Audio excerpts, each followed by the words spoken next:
oportunidades de la Embajada de los Estados Unidos.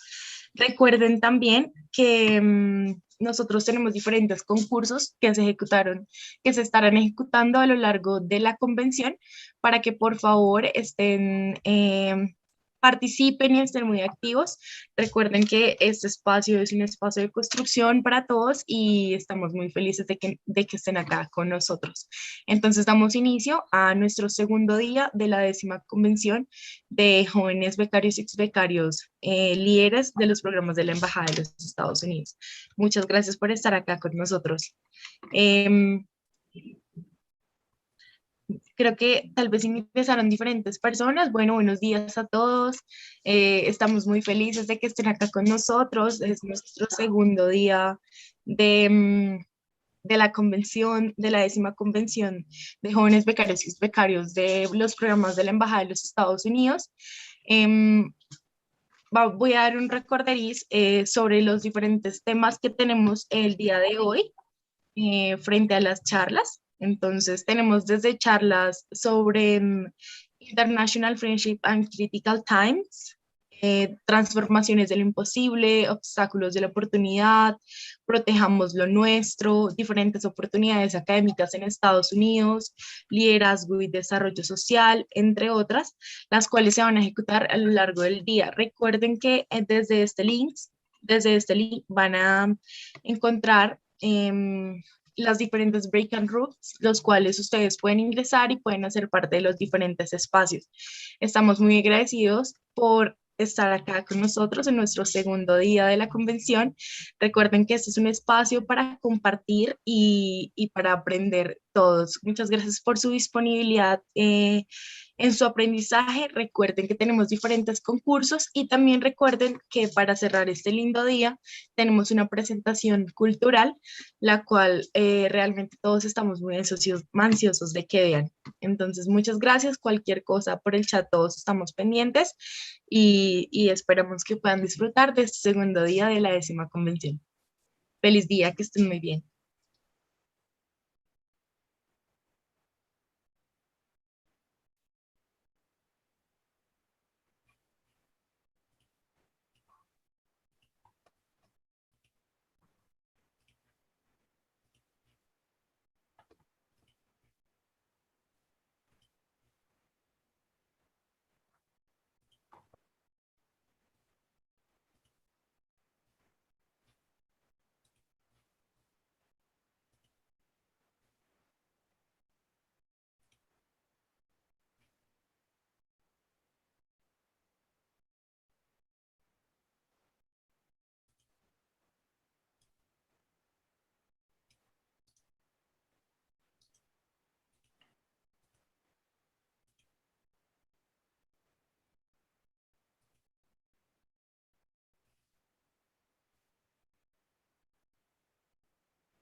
Good morning, everyone, and welcome to our second day of conferences at the 10th National Convention. My name is Carolina Cabezas. I am the founder and CEO of Youth Colombian Leaders Foundation. I have participated in different programs sponsored by the American Embassy and the State Department, like Youth Ambassador, Education and Cultural Affairs Opportunity Fund. We hope we all can continue learning from the experience and knowledge of our speakers. Today we have a special guest from the U.S. Exchange Programs Alumni Association of the South of Iraq, Mr. Murtada Al-Ibrahim and Mr. Nauras Arif. I will leave the floor for Murtada to start by introducing himself and leading his session with Nauras. Welcome, Murtada. Thank you, Carolina, and welcome everyone. Just to make sure everyone can hear me clearly.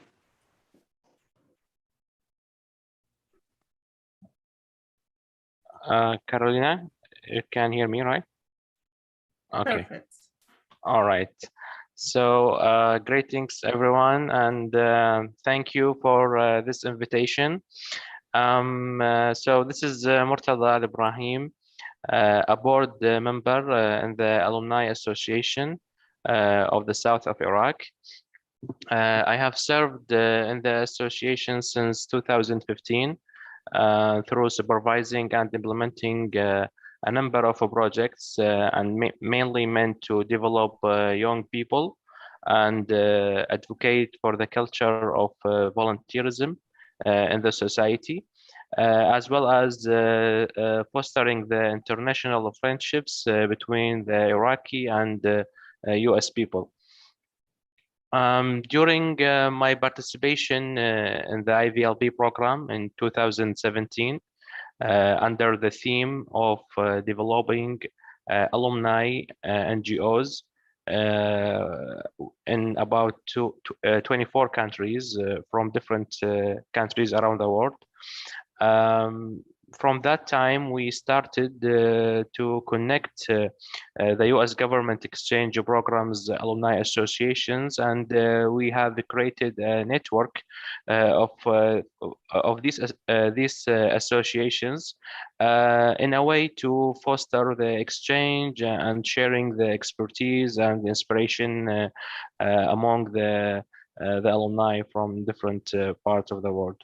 And today, as you see, we are having this opportunity to exchange with your foundation. So such a great opportunity. So I would like to introduce you also to the president of our alumni association, Mr. Nauras Arif. So Nauras is excuse me, yes. Nauras, in summary, he's all about technology. He left his occupation as a pharmacist and moved on with his passion in technology. He's an artist, a sculptor and painter, a robotics maker and designer, artificial body researcher, was a TEDx speaker in 2013, a 3D designer and animator, and he's also an expert in digital fabrication and 3D printing and digital designing solutions. He founded the Science Camp, Iraqi Makerspace, which is a physical makerspace in Iraq, which was the first one with technological incubation services. Through Science Camp, Nauras has led many projects, including robotics competitions, trainings, technology trainings, and youth and community development projects. He is also a member, advisory board member in the GIG organization, which is an NGO registered in Germany.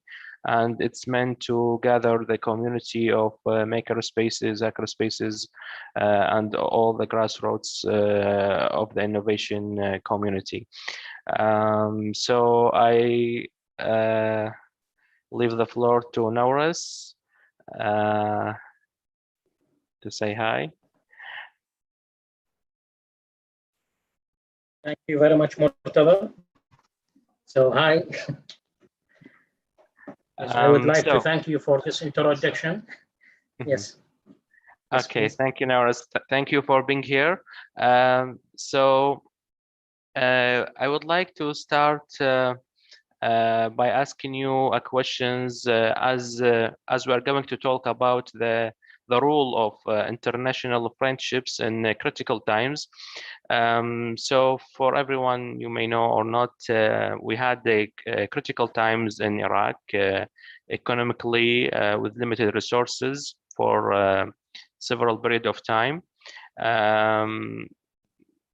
So Nauras, how have you employed the international or your international friendships to find new opportunities and sustain your work in motivating young people? Yes, go ahead.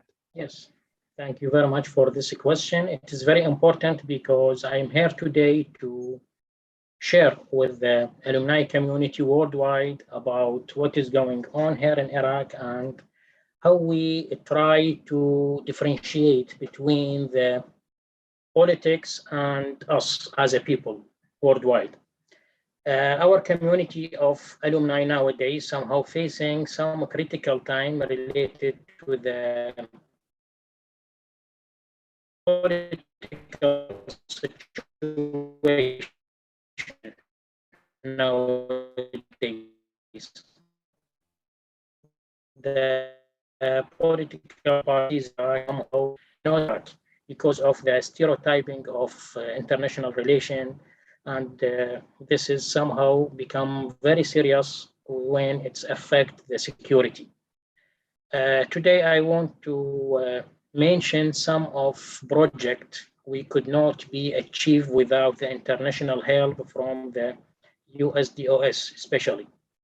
Nowadays, and for several years also, we run the first physical makerspace in Iraq called Science Camp, which is an important idea and important solution of innovation hub from the US. So makerspace is not a local invention, but it is a part of a network, a global network. So we assume ourselves as the Iraqi version of the global maker movement.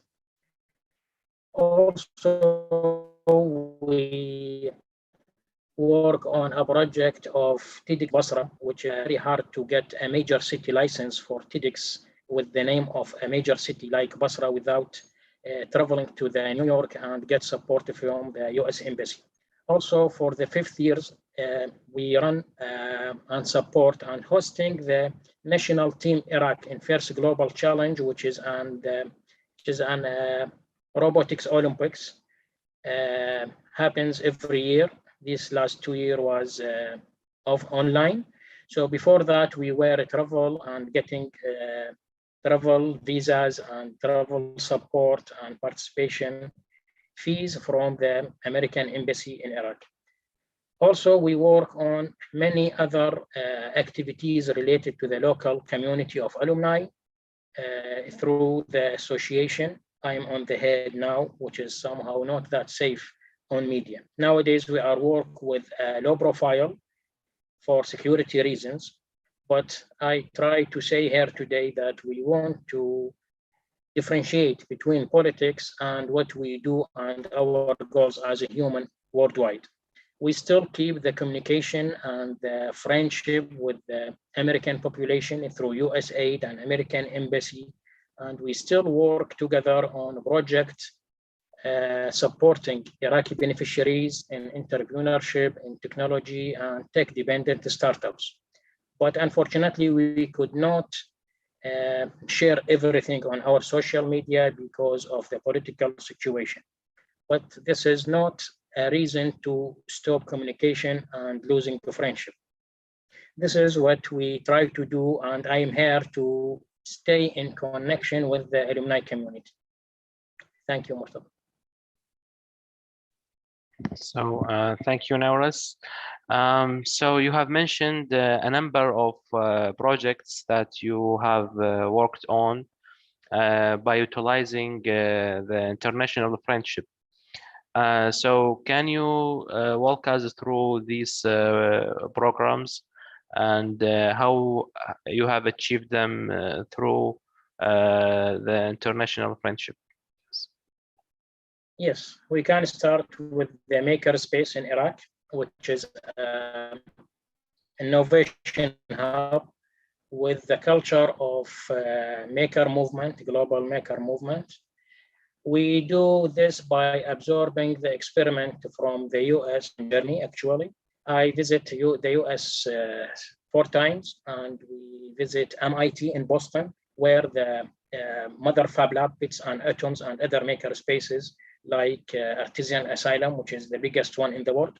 And we learn how to create a community and how to manage a maker space and how to join the global maker movement and how to implement that in Iraq. So nowadays in Science Camp in Basra, Iraq nowadays, we provide major two values from the global maker movement and represent this movement in Iraq as a branch or as a Iraqi version through two major values. The first one is the culture of maker spaces, where we provide the supportive environment for innovators, entrepreneurs, and inventors. The second value we provide is the infrastructure, where our makerspace is well equipped as workshops with the machines like CNC machines, 3D printer, electronics, and artisan tools and power tools, and everything make it like a supportive and incubator environment for innovators. We learn and absorb and copy a lot of maker spaces we visit worldwide, but of course the American version is what's very significant, and we do what we need in Iraq for the Iraqi version. This is for the Science Camp project. If we are talking on the first global challenge, it is related and organized by the First Global Committee in the US, which is a US organization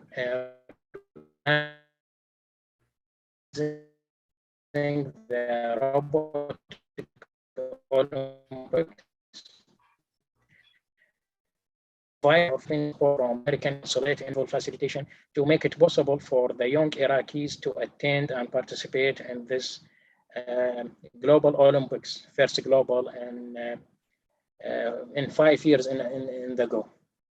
Also, the other project, which is TEDx Basra, we are talking about, and we hope we can do this year, because it's somehow delayed several times because of the security issues and political issues nowadays in Iraq. It is also supported from the American Embassy, and we traveled to New York to attend the TEDfest event, which is one of the requirements to get the license of major city. So first time we held a TEDx Manaw Basha event, but Basra with 4 million population, the only city in Iraq with the seaport, and it is the third oil reservation in the world. So it is somehow big city and very important, and it's assumed or supposed to be the Iraqi economic capital. This city is deserved to provide it with the stage of TEDx. So we work together with the American delegation to make it possible to acquire the TEDx Basra license. Nowadays, we hold this license and we prepare for the event for the first time in Basra, but unfortunately, it is not that possible to show the sponsorship from the US Embassy. This is the project we could not achieve without the exchange programs, without traveling and meeting our colleagues worldwide, especially in the US, which make it possible to us to not reinvent the wheel from the beginning, but to rearrange the experiment to fit our culture, our Iraqi flavor. Actually, we are Iraqis and we already invent the wheel, but yes, we need to go further. Thank you, Murtad. Thank you, Norris. The science camp is actually I have visited many times. It's a great place especially for young people to connect and to exchange knowledge, especially in the fields related to technology. So I would like to from you, Norris, to talk about the activities that the science camp is offering for young people, and how science camp is motivating the youth to enroll and in the STEM world. Yes, thank you very much for this question, because it spot the light on the mindset and economic situation in Iraq. Actually, Iraqi nowadays history is come from very dictatorism during Saddam's era till 2003, and then we are in very non-determined shape of economy. it's supposed to be something capital or something else. We didn't shape it as Iraqis till now because of the mismanagement. Yes, actually, unfortunately, this is the truth. So nowadays, the youth mindset mainly about governmental jobs, which is impossible from statistics perspective. Also, it is like a heritage from very communist background from Saddam's era, where the private sector is not that well developed, or the Iraqi society is not know the private sector and its best activities. The private sector is about innovation, about competition, about developing technology. So this is what we try to do with our youth in Basra, in Iraq. We try to introduce them to the private sector and getting better opportunities in the private sector through the entrepreneurial mindset and through the tech-dependent startups. In Science Camp, we provide them with the tools, the infrastructure, with the machines, support them to innovate their own project or prototypes. So we provide prototyping services, research and development services, and also for the ground and rising startup, we provide them with technological incubation, where we provide them with the infrastructure, with the knowledge, and with the support, make them enter smoothly to the market, and then experiment their ideas, their products. Also, we work on supporting the education, local education, because unfortunately, Iraqi education is more about theoretical rather than practical. So the Iraqi universities is not that much developed in laboratories and workshops, but it is mainly about theoretical education. So every time the student asked about their graduation project, they need this type of incubated environment. They found it in Science Camp. We provide them with that environment through the workshop and supportive community. We them with their research and development and reach to the point of success in their research. And actually, Science Camp also not just a makerspace, but also it is a Fab Lab, which is a fabrication laboratory, which is a type of network of makerspaces supporting the education locally, worldwide. So nowadays, Science Camp is the only Fab Lab in Iraq registered with the network, where we accept and support the students and the researchers from the local universities and local high schools to work on their very practical graduation project. We provide a technological support for them through the digital fabrication science, which is the science of converting ideas into tangible objects through 3D printing, CNC machining, which provide them with good support to produce a project with industrial grade, let's say, industrial grade with elegant finish and very precise cuts. So this type of support is very important for the graduates to fill the gap between the education process and the job market. Nowadays, we provide this from the technological aspect. Also, from the entrepreneurial perspective, we try to make them understand themselves and make a better mindset on cultural shift toward private sector and how to discover better opportunities through soft skills and entrepreneurial training and experience. So this is what we try to do to the age from 18 to 35. And for 14 to 18 years old, we provide the experience of representing the country as like a robotics team, a national team for robotics in first global challenge, which is very important experiment because it is so similar to the exchange program. Every time.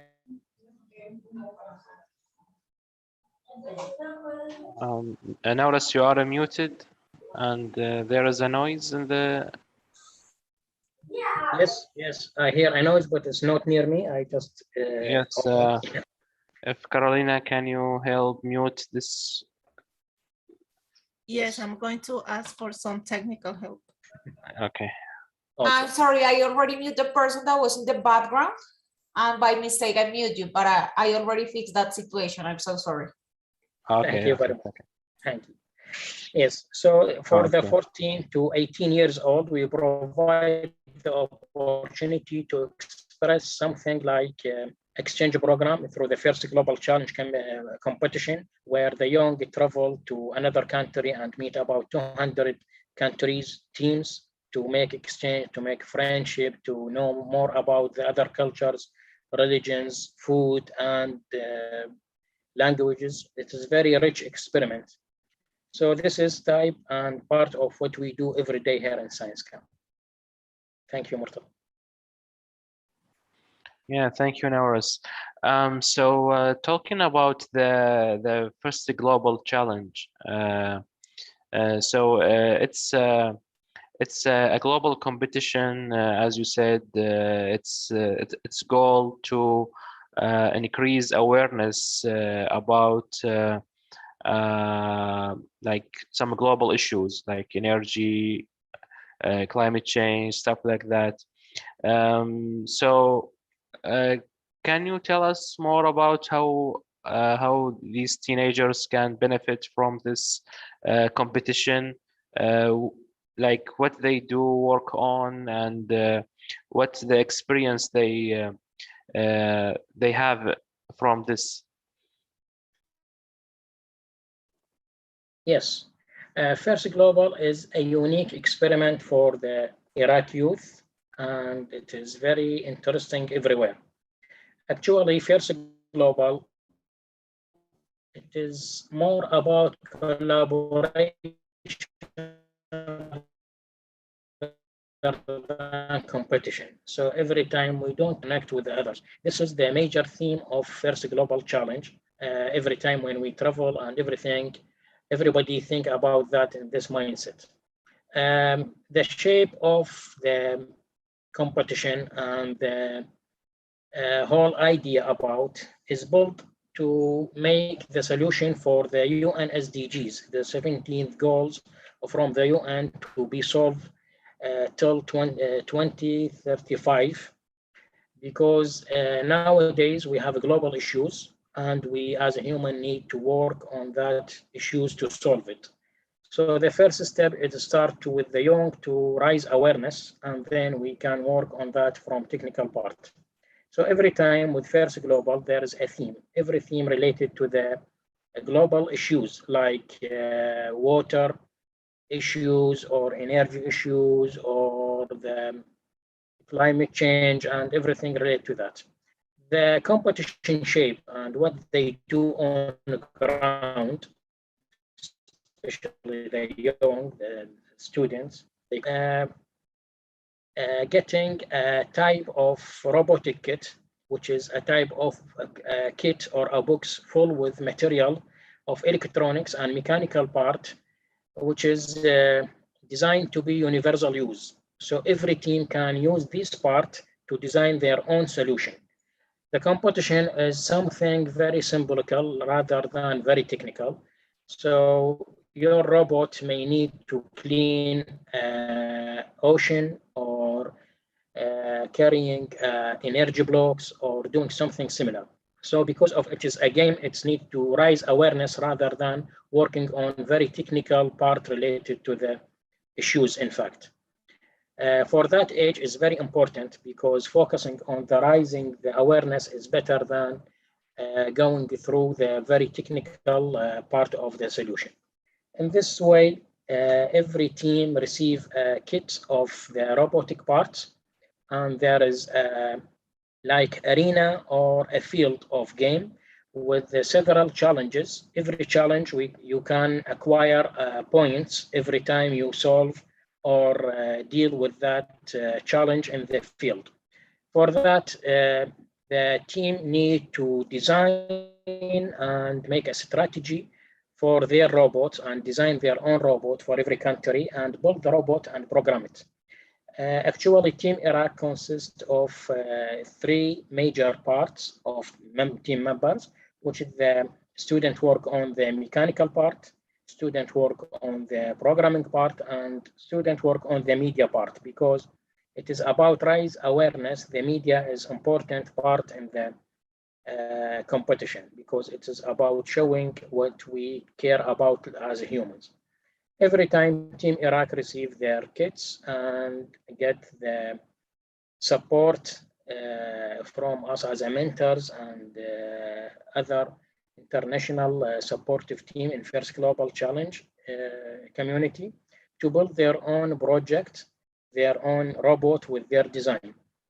And then we travel together with the support from the American Embassy to the country. Like in 2017, we traveled to the Washington, D.C. In 2019, we traveled to Mexico, and we can become very close to Colombia. And also we travel in 2018 to Dubai. Last 2 years was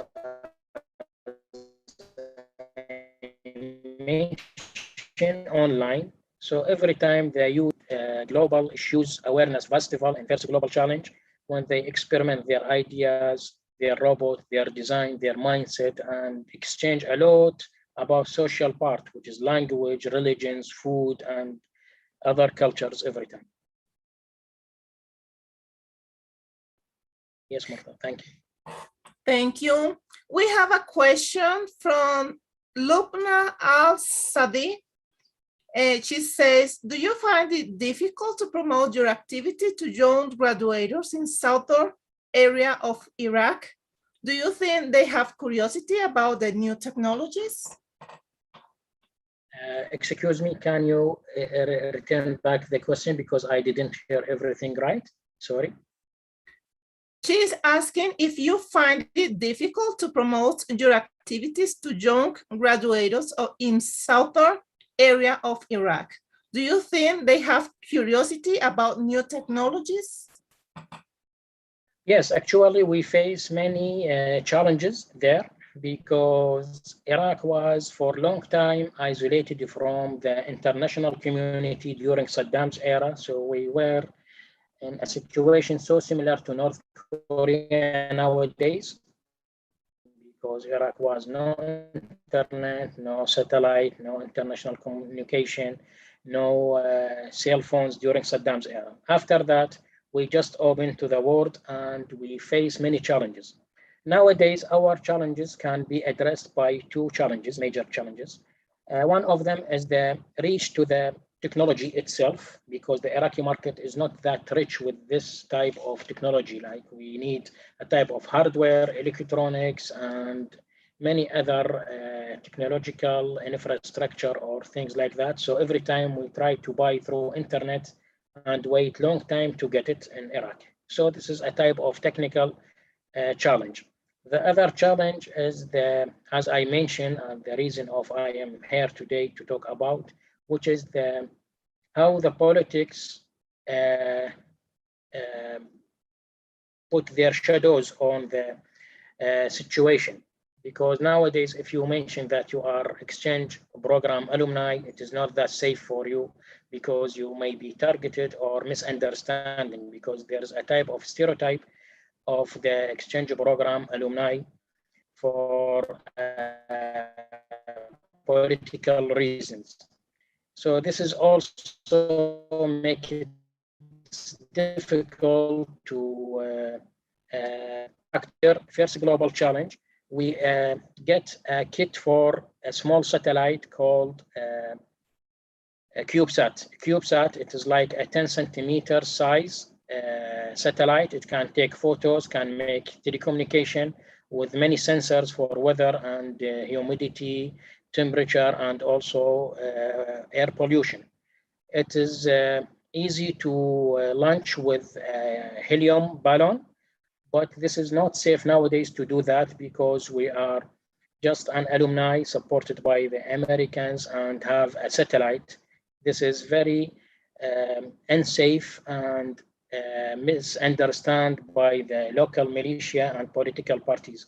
So we lose this point from the competition, because we couldn't make this activity in spite of we built the small satellite and it is ready to launch and everything is okay, but this type of concert make it somehow difficult, and we lose this opportunity to raise our first satellite. Thank you. We have a question here in the chat. Sylvia, go ahead. Yes, excuse me. Sure, I can help you with that. It is the question that we have here on the chat. It is, let's see here. Where do you think that the teenagers can find the motivation to overcome the problems and social situation? Can we build a safe place for ourselves and overcoming problems and situations? Greetings, Miguel. It's a pleasure to meet you. Yes, actually, this is what we try to do all the time. We try to separate the youth from the conflict, make them focus on the practical practice mindset, and make them somehow away from the conflict and the harsh conversation on social media and everywhere. This has somehow cost us a lot of our reach out and social media reach out, but it is somehow safe and better for the youth nowadays. This is what I try to say today, that it's possible to still work, still supported from the USDOS, and still reach the youth on local area with their dreams and with their passion, but keep in safe. And also it is an opportunity to say thank you for the USDOS, because they provide us with the support even in this critical times, in spite of the media, because nowadays we just mention them like international friendship, and we cannot mention or showing logos of the USAID or the American Embassy.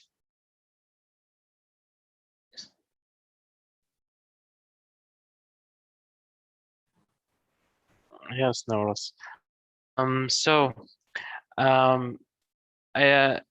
Recently during the COVID pandemic, the first days, the science camp has a great contribution to the community. So can you tell us about this this contribution, and how you and your team and young people participated in utilizing the equipment that you have in the science camp to make or to help with reducing the impact of the pandemic? Yes, thank you very much for this question. As I mentioned, maker spaces, Fab Labs are a type of a very friendly culture, very friendly and open company culture, where you can practice what we call it geocracy. Geocracy is something about doing. So we invite everybody to do and invent, rather than asking the permission to practice or do something in the makerspace. So you have the workshop, the infrastructure, so do what you think it is maybe a solution for some issue locally or globally. This type of mindset, which is very innovative, which is very open, make the design thinking and think out of the box like a daily behavior in global maker movement. So during the pandemic, we didn't just like other businesses just close and wait for the lockdown ends, but we behave in very innovative way as solution providers. So you can see a global map of spots of active points or spots, which is the Fab Labs and maker spaces, where we work together to provide prevention of the COVID-19 pandemic solutions.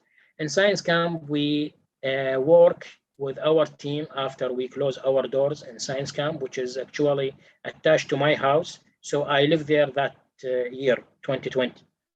Me and my team work together to develop and make about 30,000 face shield from local material with the communication and support from local manufacturers. we provide this 30,000 face shield to the frontline medical staff, and we distribute it online through a very detailed and precise process with help with the local academia, with help with the local industry, and a lot of youth volunteers, especially from the alumni community. We attach together and provide this solution locally. Also, it is not just a local solution and local behavior, but you can find a map of the Fab Labs and maker spaces and innovation hubs work worldwide to provide this type of solution. So we share our design, we share our knowledge, we share our experience in YouTube and social media through the networks of maker spaces worldwide and Fab Labs. Nowadays, we are mentioned in a book documented the response to the pandemic called Viral Design. It is printed in Spain and supported by the EU. And the page 70 and 71 mention the Iraqi response. So they mention what we do in this pandemic as a response. So maker spaces and Fab Labs work in very active way rather than the normal businesses to provide PPE and pandemic solutions. So thank you, Murtada, for mentioning this point, because it was very emotional and very important for our youth, especially the alumni community, local alumni community, and how they have worked together with us, with other local partners to achieve this activity. Thank you.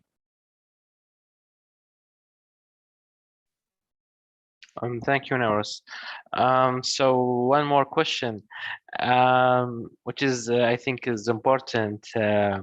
So it's good to give the guys here a little inspiration or tricks, or what you want to say, techniques, tips on how to reach these international resources, how to maintain the international friendship, and how to utilize that friendship to support your community, to support your needs, like we know how the Iraqi Alumni Association, the SciScamp, all these efforts make use of the resources that the global community has offered, and people like you found a way to take advantage, to utilize these benefits to serve the community. So we would like to know, like, how can people reach for these opportunities and how to sustain them? Yes, thank you very much. Actually, there's two parts of support and collaboration and a type of, let's say, a support to make your initiative alive and sustainable and achieve a type of solution or like invention for your local issues. Everybody knows about the financial support for the alumni community worldwide, because it is well addressed and well organized by the USDOS. Everybody from alumni community know about the USDOS support and how it is, and it is well organized, and thank you for them for this opportunity. But the most important thing about how to deal and what you need to ask from the international friendship, or how to get better friendship, which make it more sustainable and successful. Every time we try to do any type of a project, we will look for a suitable and shared goal partner from international community. So every time we try to match our theme, our goals with the international supporters share the same goals. And we always ask about to travel and visit and see our analogous or colleagues in that country. Let's say about the American exchange programs. Every time we try to do something as a solution for Iraqis, we ask the American embassy about a travel to see how they do a solution for that issue, if they are do a solution for that, or what type of people share the same interest with us. So we try to know and attach with our analogous, our colleagues in the US, and see how they deal with that issue. And then we redesign our Iraqi solution, which is fit with our community, with our culture, and what's available as resources, and how to make it in a safe and functional way. This is most important rather than any other financial support, because financial support can be end and finish with the buying and supporting the local community with the staffs or any type of maybe salaries or anything else. But how to manage it, how to make it fit with your community and society needs, this is the most important. So importing knowledge through the exchange program is more important rather than the financial support, because if you don't design your solution in the right way, the financial support will not that much help. Correct, and we noticed that some donors will not offer you more support if they don't see a value from your efforts, or if you don't, or if they don't see a well-established foundation or organization. Yes, so it's about the impact, because the impact, it is your goal rather than the donors' goals. You don't do the goals for donors, but you do a real goals related to your society and your community. So the impact should be very real and impactful, and show this type of success of that collaboration, which make it sense to continue the support and continue the collaborations. Yes, so the international friendships, we can say it needs shared or common goals to sustain it. Yes. So notice we have a question here. It said, we know it's so important to learn about technology in this time. So the question is, it's how this knowledge help us to grow as people. The knowledge of technology, how it's help us to grow as people. Of course, yes. Humans are not about just to stay in one situation. We different from the other creatures because we have a brain and develop our life. Also, we have no chance or no opportunity in competition with other creatures from physical body. Every time as a human, we need to develop tools and utilize technology to improve our life and to reach our goals and to make the life and the world better place to live. So technology, especially digital technology, is important to make us more equal as people. When we get communication through social media, when we be able to travel and use the technology to reach a very long distance places. Now I am talking to you here from Basra, southern of Iraq and Middle East, and you are in Colombia, and there is about 5 or 7 hours in time zone. This is because of technology. Now we are talk as a friend, and you know about what is going in Iraq and what is type of challenges we face here in Iraq. And we also, in the same time, we behave like a big family of alumni worldwide. This is because of technology. So of course, developing this type of technology make the world and make us as a human more close together. more aware about each issues, which is somehow or in many cases are shared issues. Everybody here suffer from the issues related to the water, to plastic pollution, to the climate change, to the conflict and wars, to the how to provide job opportunities, how to provide food for everybody in equal way as a human. So this cannot be achieved without a technology that makes the world a small village, like telecommunication and digital technology.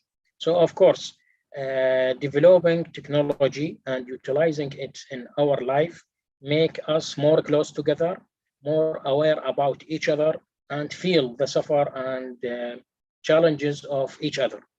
So it is important for our friendship, which reflect on one of the major values of us as a human, which is we are care about each other. Yes, and I can add one more thing here. Technology has actually opened new opportunities for people to find their passion, or to develop their career, or to find or to establish their projects. So as I know from the science camp, there are many visitors or participants in the science camp who are innovators, who make use of technology to start their own businesses. And this is very important because now technology make it easy to start a business, like as simple as, for example, app development, for example. Now many people use smartphones, and apps grow very popular. So a lot of people actually find their way to or find a career in that. So of course, like technology helps a lot of people to build their business and to improve their career. Okay, so do we have more questions? Yes, we have another question. Okay. Silvia wants to. Yes, for sure. It's a pleasure to meet you. I have the opportunity to say your Facebook website before this, and I have been waiting for this like too many days. As a chemistry teacher, I really hope and dream for doing things like you are doing. I see all the work that you have right there, and it's really excellent. And as you say, it is difficult in these times for many situations of the schools that you have there. Also, we have it here like the same situation. If we have public or private school, the different topics that they emphasize, and it is really difficult that nowadays we are having like problems in so many cases with science. So young people, kids are actually getting like dislikes this kind of subjects, like trying to move forward with different things. So I don't know if we can like make like a co-work with your page, like try to find some tips and find some solutions so we can motivate these kids from our schools. How can we improve them? How can we like make better this creativity that they actually have from being kids? Because when we are kids, we dream with too many things that we like an adult, we think that that is impossible that we can make, but with kids, we can like try to improve that situation. So I don't know if you can give us some tips that we can implement in this kind of a school, like to change that type of mind in our like teachers, co-workers, and actually our young people that in nowadays we're having like troubles to that they like actually these type of things. So like every single year we're trying to like add more kids in science, in technology, and all these kind of things that actually we need now, because with this we can make like a better world. But they are kind of like scared, I think, because they think that the subjects and everything are like difficult for them. So I don't know if you can give us like some tips and topics that we can like improve from them, so we can actually like make better this type of situations. Yes, so if I understand your question right, you are asking about the opportunities of utilizing technology to the kids to choose their life track in the right way, right? That's correct, yes. Thank you very much. It's a very important question because it is related to the futuristic vision and the life of the youth. In our situation in Iraq, our education process and educational system is not that smart and outdated. So it is about, they don't ask you about what you like or what you are good in. So everything related to how many degrees you get in high school, and then you will go to the medical studies, then to the engineering, and then to the STEM, which makes a type of social and economic deviation and social leveling. So every time you get a high degree, you will go to the medical studies in spite of your passion or what you are good in or what you dream to be. This is faced by your dream will face pressure from parents, from society, for social and economical reasons. For myself, I get a 95 degree in high school, so I make it to the Mosul University as a pharmacist.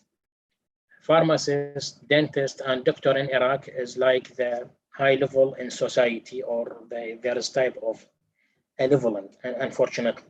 But in my heart, I am a designer, an artist, and inventor. I can imagine and operate mechanical part and assemble a mechanical machines or gearbox in my brain in very simple way, which is reflect engineering personality or mindset. Unfortunately, this is not what they ask you in the educational system. For that reason, I finished this. I resignated from the governmental job and started the first Iraqi makerspace and Fab Lab to catch the dream. Also, I try to preach this locally for the student to ask them what you feel, what you think you can be as successful as a career or a job, or what is your passion. Of course, this is not something related to us or the kids themselves, but it's need a type of change in the educational system and the job market. And also they need a type of cultural shift or changing the society mind change, which is may take a long time and hard efforts to achieve. So your question is very important for that reason. At the first, we need to raise the awareness and make the students, the kids, wondering about themselves and how to discover themselves and what they think they can be successful as engineer, as a STEM scientist, or as a doctor, or as a lawyer, or anything. For our activity in Iraq, it's more about engineering and STEM and technology, because it is what we need in the country nowadays. Our situation in Iraq needs a type of scientific development because we still suffer from outdated infrastructure. And every time we travel to the developed countries, we see then their engineers. We didn't see their medical development, but we see their architecture, their infrastructure and transport and electric power and telecommunication and everything. So it's about more about STEM. So STEM is important for us as Iraqis, and I think it is also important worldwide. So what we do with the kids on the ground, I think we need to make them wondering and ask questions about who they are as a career, what their passion, what they think, and what they think they are good when they practice that type of activity. As I mentioned, for myself, I was something like a designer, but after 2003, after the big change in Iraq, after Saddam's era, I discovered that I can call myself as a maker. A maker, it is very wide definition for people with solution or solution providers. Actually, in maker movement, the global maker movement, we assume every kid as a maker. maybe not every adult a maker, but every kid is a maker because they have this type of flexible and fresh out of the box thinking and imagination, which make them wondering and asking the very smart questions. And also they can invent and provide solution in very innovative way.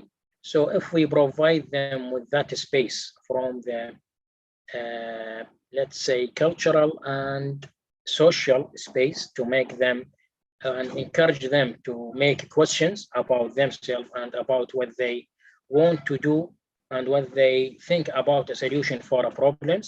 And also it is important to provide them with a type of reaching to the tools like maker spaces, local fab labs, or at least laboratories in the school to experience themselves and to find how to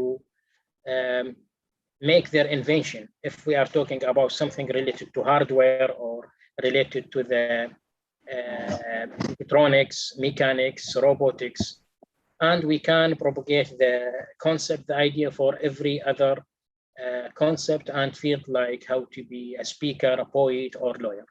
Thank you. Thank you, Norris. And actually, I have one note here. It's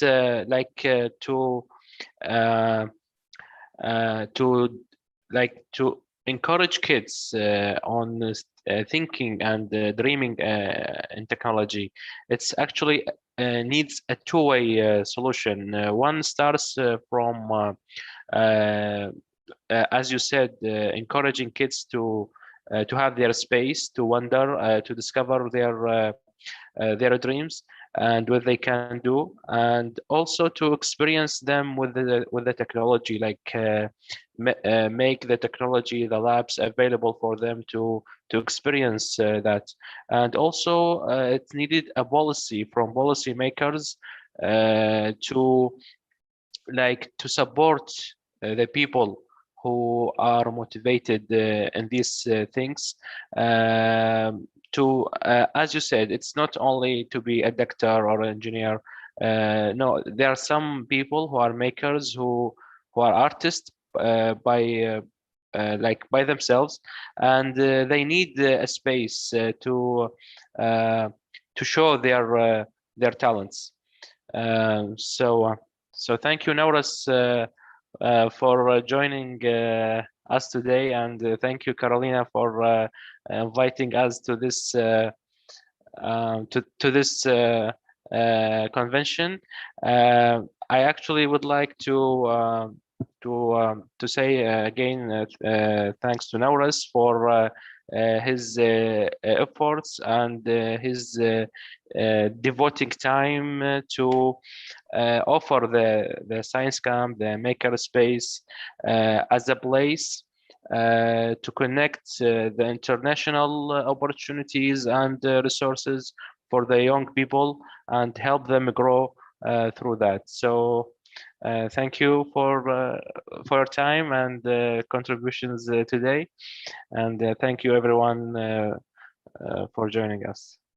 Thank you, Murtada, and thank you, Nauris. It is really important for us to continue and having international relationships, especially with the associations, because we are all partners from the State Department and the American Embassy in all the countries.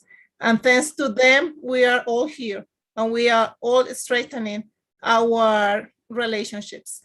Thank you very much, Nauras and Murtada.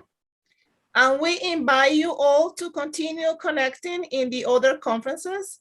We are still having program ongoing. So have a nice day. Thank you. Thank you very much. You too. Thank you. Thank you very much. Bye-bye.